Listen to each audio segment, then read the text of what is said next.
होगी दर्पण की, तो ये खोखले गोले से बनता है। किससे बनता है बेटा? खोखले गोले से बनता है। और खोखले गोले को काट करके क्या बनाया जाता है? दर्पण बनाया जाता है। ठीक है, अब उसमें कंडीशन क्या होती है? देखो, जैसे आपके पास में ये गोला है, जैसे आपके पास में ये क्या है बेटा? ये गोला है। आपने मान लो इसको यहाँ से काट दिया और यहाँ से काट दिया। अगर आप इसके अंदर पॉलिश कर दोगे, इसके अंदर क्या कर दोगे? पॉलिश कर दोगे, तो ये कौन सा दर्पण बन जाएगा? उत्तल। कौन सा दर्पण बन जाएगा? उत्तल दर्पण। समझ में आ गया? अगर बाहर पॉलिश कर दोगे तो क्या बन जाएगा? अवतल। क्या कौन सा बन जाएगा बेटा? अवतल दर्पण। कौन सा दर्पण बन जाएगा? अवतल। समझ में आ गया? अब यहाँ पे बात होती है सबसे पहले कि कुछ इंपॉर्टेंट परिभाषाएं इनमें पढ़ेंगे अपन। ठीक है, तो उनमें सबसे पहले आती है आपकी क्या हुआ बेटा? चलो देखो इसमें। ठीक है, हाँ, तो कुछ परिभाषाओं में अपन पहली बात करते हैं वक्रता केंद्र की। किसकी बात करेंगे बेटा? वक्रता केंद्र, और इसको बोलते हैं सी। क्या बोलते हैं बेटा इसको? सी। तो बताओ वक्रता केंद्र क्या होता है? सबको पता होगा। दर्पण जिस गोले का भाग है, दर्पण जिस गोले का भाग है उस गोले का केंद्र वक्रता केंद्र कहलाता है। क्या कहलाता है? जैसे मान लो ये दर्पण है, ये इस गोले का भाग है, तो इसका जो केंद्र होगा वही क्या कहलाएगा? वक्रता केंद्र। या इस वाले दर्पण को ले लो, ये दर्पण किस गोले का भाग है? इस पूरे गोले का भाग है, तो इसका केंद्र क्या कहलाएगा? वक्रता केंद्र। और इसे किससे दर्शाते हैं? सी से। किससे दर्शाते हैं बेटा? सी से। बोलो आया कि नहीं आया इतना सा? वक्रता केंद्र किसे कहते हैं? दर्पण जिस गोले का भाग है उस गोले के केंद्र को वक्रता केंद्र कहते हैं। लिखवा दूं क्या? ठीक है, तो लिखो इसमें दर्पण जिस गोले का भाग है, हाँ, दर्पण जिस गोले का भाग है उस गोले की त्रिज्या, उस गोले का केंद्र, केंद्र की बात हो रही है ना, तो उस गोले का केंद्र वक्रता केंद्र कहलाता है। क्या कहलाता है बेटा? वक्रता केंद्र कहलाता है। ठीक है, आवाज कोई नहीं करेगा बेटा। ठीक है ना, सिंपल सी बात है। फालतू में फिर क्या सुन लोगे अभी मेरे से? ठीक है ना, ब्लूटूथ तो निकला ही नहीं आज, कोई बात नहीं। समझ में आ गया? इतना समझ में आ गया क्या? वक्रता केंद्र किसे कहते हैं? दर्पण जिस गोले का भाग है उस गोले के केंद्र को क्या बोलते हैं? वक्रता केंद्र। समझ में आ गया? आवाज आ रही सबको?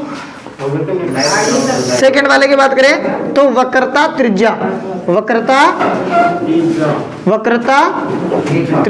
वक्रता त्रिज्या को बोलते हैं कैपिटल आर। क्या बोलते हैं बेटा? सेम यही परिभाषा है। ठीक है, दर्पण जिस गोले का भाग है उस गोले की त्रिज्या, ठीक है, क्या कहलाती है? वक्रता त्रिज्या कहलाती है। समझ में आएगा? तो डायरेक्टली लिख दूं मैं। ठीक है, ठीक है, तो दर्पण जिस गोले का भाग है, यहां तक उस गोले की त्रिज्या, उस गोले की त्रिज्या क्या कहलाती है बेटा? वक्रता त्रिज्या कहलाती है। क्या कहलाती है? वक्रता त्रिज्या कहलाती है। ये लिख देता हूं इधर, वक्रता त्रिज्या कहलाती है। इसे क्या बोलेंगे? आर। इसे क्या बोलते हैं बेटा? देखो, इस केंद्र से लेकर के यहाँ तक की दूरी को क्या बोलते हैं? वक्रता त्रिज्या। आप एक बार में लिख दो सर, वक्रता त्रिज्या। हाँ ठीक है, वो उठा लेना, तो एक बार समझ लो पहले। समझ में आ गया? अच्छा, इसके बाद में आता है आपका बेटा थर्ड पॉइंट जो आता है ना, वो आता है आपका ध्रुव। क्या आता है? ध्रुव। ध्रुव को बोलते हैं पी। क्या बोलते हैं बेटा? पोल। ठीक है, तो दर्पण का मध्य बिंदु, दर्पण का मध्य बिंदु ध्रुव कहलाता है। मध्य बिंदु क्या कहलाता है? ध्रुव कहलाता है। क्या कहलाता है बेटा? ध्रुव कहलाता है। तो यहाँ पर ये वाला मिड पॉइंट यही है इसका, तो इसे बोलेंगे पी। क्या बोलेंगे इसको? इसका मिड पॉइंट ये है, तो इसे क्या बोलेंगे? पी। क्या बोलेंगे इसको? समझ में आ गया क्या? इसका जो मध्य बिंदु होगा उसे क्या बोलेंगे अपन? ध्रुव। क्या बोलेंगे उसको? पी। ध्रुव बोलेंगे। आगे समझ में इतना सा, ठीक है। अगर अगली अपन बात करें तो उसे बोलेंगे अपन क्या होगा? देखो कोई भी जो दर्पण होता है ना, उस दर्पण पर जब बहुत सारी प्रकाश की किरणें गिरती है ना, तो वो दर्पण क्या करता है, या तो प्रकाश की किरणों को फैला देता है या इकट्ठा करता है। दो प्रकार के होते हैं, उत्तल और अवतल। तो अब वहाँ पे जो प्रकाश की किरणों को इकट्ठा करता है, तो जिस बिंदु पर जाकर के वो सारी की सारी जो भी लाइट रेज है, जो भी प्रकाश की किरणें हैं वो मिलती है, उस बिंदु को क्या बोलते हैं अपन, फोकस। क्या बोलते हैं बेटा उसको, फोकस। समझ आ गया? हिंदी में भी फोकस ही बोलते हैं, हिंदी में भी क्या बोलते हैं उसको, फोकस ही बोलते हैं। तो इसकी मैं परिभाषा लिख देता हूँ, फोकस किसे कहते हैं, ठीक है। वह बिंदु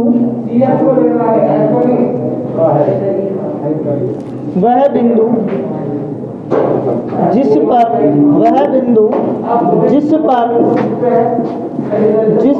प्रकाश की किरणें, वह बिंदु जिस पर प्रकाश की किरणें दर्पण पर गिरने के बाद मिलती है या मिलती हुई प्रतीत होती है। मिलती हुई क्या होती है बेटा, प्रतीत होती है, फोकस कहलाता है। क्या कहलाता है, फोकस कहलाता है। प्रतीत का मतलब क्या होता है, देखो जैसे मान लो मेरे पास में दो दर्पण, अपने पास में सिंपल सा पता है, जो कि गोलीय दर्पण दो टाइप के होते हैं। कितने टाइप के होते हैं, ये कौन सा है बताओ, ये अवतल है, ठीक है। और ये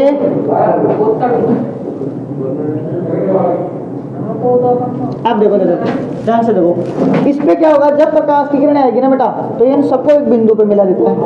क्या कर देता है, एक बिंदु पे मिला देता है। तो इस बिंदु को बोलेंगे फोकस। क्या बोलेंगे बेटा इसको, ठीक है।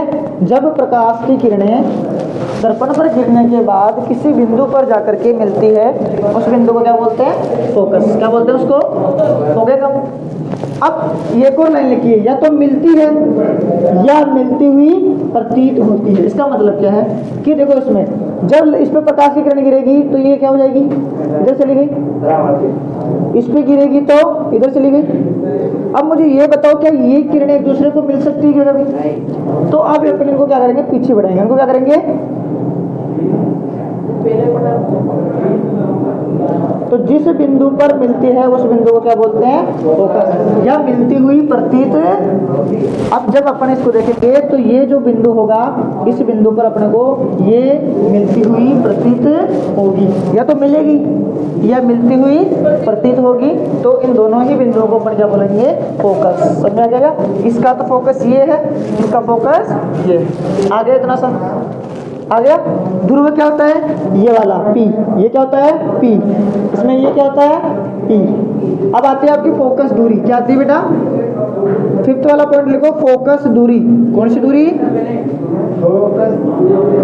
फोकस दूरी को स्मॉल, इसको कैपिटल एफ से शो करते हैं बेटा। किससे करते हैं, कैपिटल एफ से, है ना। फोकस दूरी किससे कहते हैं, हाँ, फोकस बिंदु बोल दो या फोकस बोल दो, ठीक है। हाँ बताओ, फोकस दूरी इससे बोलते हैं, देखो बेटा, यहाँ से फोकस से लेकर के और ये ध्रुव तक की जो दूरी है ना, इससे बोलते हैं फोकस दूरी। क्या बोलते हैं इसको, हाँ, इसमें ये हो जाएगी फोकस दूरी, ठीक है। तो इसको लिख भी सकते हैं अपन। क्या लिखोगे इसमें, ठीक है, फोकस बिंदु वह ध्रुव के मध्य दूरी, ध्रुव के मध्य की दूरी फोकस दूरी कहलाती है। क्या कहलाती है बेटा, वो फोकस दूरी क्या कहलाती है, फोकस दूरी। समझ में आ गया इतना सा, ठीक है। और लास्ट जो बचा है इसमें वो है आपका मुख्य अक्ष। कौन सी अक्ष है, मुख्य अक्ष, मुख्य अक्ष, प्रिंसिपल एक्सिस बोलते हैं इसको, मुख्य अक्ष। अरे बोलो आया कि नहीं आया, ठीक है। तो मुख्य अक्ष क्या होती है, सिंपल सी बात है कि जो आपका पोल होता है, पोल का मतलब ध्रुव है, और यहाँ पे होता है वक्रता केंद्र सी। एफ का डबल क्या होता है? सी। एफ का डबल क्या होता है? सी। तो जो लाइन पी और सी से गुजरती है, कहाँ से गुजरती है? ठीक है, उससे बोलते हैं मुख्य अक्ष। क्या बोलते हैं उसको? वह रेखा या वह सरल रेखा जो ध्रुव है तथा वक्रता केंद्र से गुजरती है उसे क्या बोलते हैं? मुख्य अक्ष। क्या बोलते हैं? याद रह जाइएगा, ठीक है। वह बिंदु या वह सरल रेखा, वह सरल रेखा जो ध्रुव पी, जो ध्रुव पी तथा, वह सरल रेखा जो ध्रुव पी तथा वक्रता केंद्र, वक्रता केंद्र सी से गुजरती है, सी से गुजरती है। क्या कहलाती है? मुख्य अक्ष कहलाती है। क्या कहलाती है? मुख्य अक्ष कहलाती है। क्या कहलाती है बेटो? मुख्य अक्ष। क्या कहलाती है? समझ में आ गया? तो प्रतिबिंब बनाने के नियम, तो सिंपल सी बात है, प्रतिबिंब बनाने के लिए अपने को कुछ नियमों की जरूरत होती है जो हमेशा काम करते हैं। जो क्या करते हैं बेटा? हमेशा काम करते हैं। तो पहला नियम क्या है इसका, वो आपको पता होना चाहिए। तो पहला नियम क्या है वो डालो फर्स्ट, ठीक है। तो फर्स्ट नियम क्या बोलता है? जब प्रकाश की किरण, जब प्रकाश की किरण, जब प्रकाश की किरण मुख्य अक्ष के समांतर, मुख्य अक्ष के समांतर, ठीक है, मुख्य अक्ष के समांतर आकर दर्पण पर गिरती है। कहाँ गिरती है बेटाओ? दर्पण पर गिरती है तो वह फोकस से, तो वह फोकस से, या अपन लिखना चाहे तो अपवर्तन के परावर्तन के बाद में, ठीक है।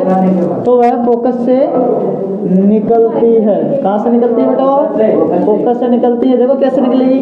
जैसे मान लो आपके पास में ये वाला दर्पण है। कौन सा दर्पण है ये? अवतल। कौन सा दर्पण है ये? अवतल है ना। अब देखो जब प्रकाश की किरण आएगी ना तो कहाँ से गुजरेगी? फोकस से। कहाँ से गुजरेगी बेटा? जब प्रकाश की किरण मुख्य अक्ष कौन सी है? ये वाली, इसके समांतर आ रही है तो कहाँ से निकल रही है? फोकस से। कहाँ से निकल रही है? फोकस से। अगर दर्पण वो दूसरा वाला हो तो देखो जब प्रकाश की किरण आई और इधर निकली। अब मुझे ये बताओ कि ये फोकस से गुजरेगी या गुजरती हुई लगेगी अपने को, तो इसे बोलेंगे अपन फोकस। क्या बोलेंगे इसको? समझ आ गया, ठीक है। इसको डॉट डॉट से दर्शाना बेटा ना। ये यहाँ पे हस्तों में जा रही है, ये वहाँ पे हस्तों में प्रतिबिंब। कल बता दिया था प्रतिबिंब बने आभासी और वास्तविक। चलो ठीक है, फिर तो कोई दिक्कत नहीं, ठीक है। तो ये इसमें आभासी बनेगा, इसमें वास्तविक बनेगा। अभी बना के देखेंगे, ठीक है। चलो दूसरा नियम क्या बोलता है? बिल्कुल बिल्कुल बेटा, 4 5 10 ठीक है। देखो जब प्रकाश किरण फोकस से निकलकर, कहाँ से निकलकर? फोकस से निकलकर कहाँ गिरती है? निकलकर दर्पण पर गिरती है। कहाँ गिरती है बेटा? दर्पण पर गिरती है तो वह मुख्य अक्ष के समांतर हो जाती है।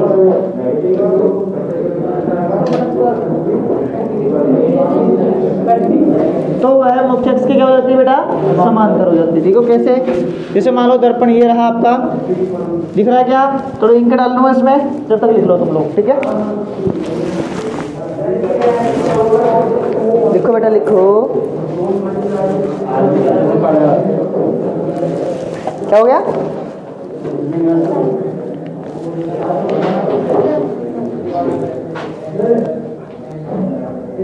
अरे इसमें इंक खत्म हो गई। सर क्या यहाँ पे देख के आना एक बार। अरे वहाँ पे देख सर, ऐसे बोला सर इंक की डिब्बी दे दो। नहीं है, ये तो काम ही खराब हो गया। अरे ये सर ये बजा रहा है ये तो है, खाली होगी। चलो ये तो देखते हैं, ये तो बन जाएगा।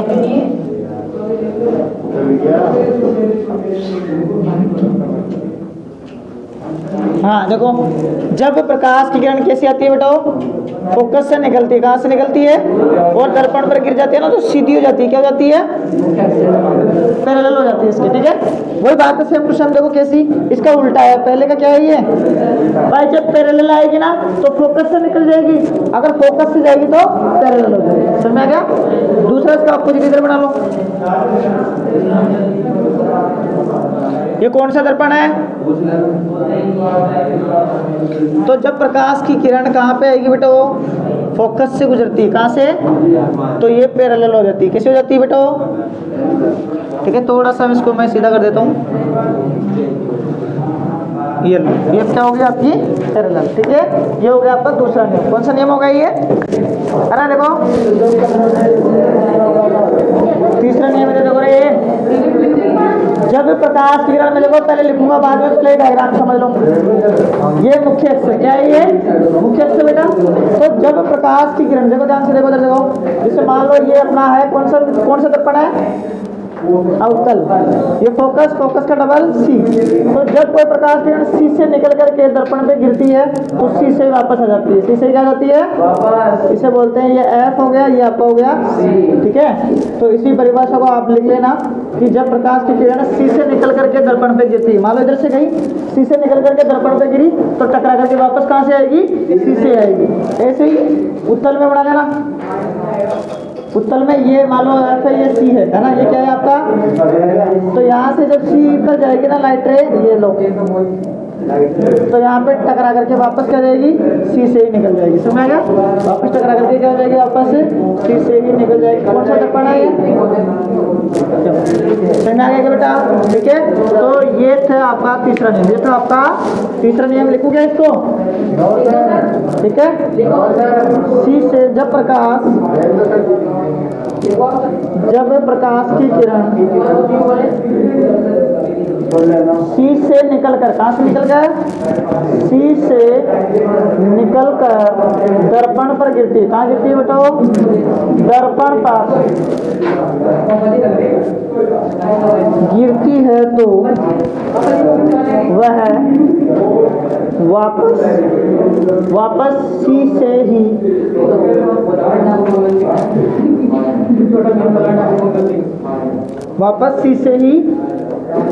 लौट जाती है। कहाँ से लौट जाती है, वापस से सी से ही लौट जाती है। सी से जा रही है, सी से जाती है, गिरी दर्पण पे, वापस सी से आ गई ना, तो उसको कोई बेंडिंग उसमें नहीं होगा। अपने देखा था ना भाई, जैसे प्रकाश किरण गई टकरा करके मुड़ जाती है जनरली, है ना, लेकिन यहाँ पे मुड़ेगी नहीं। समझ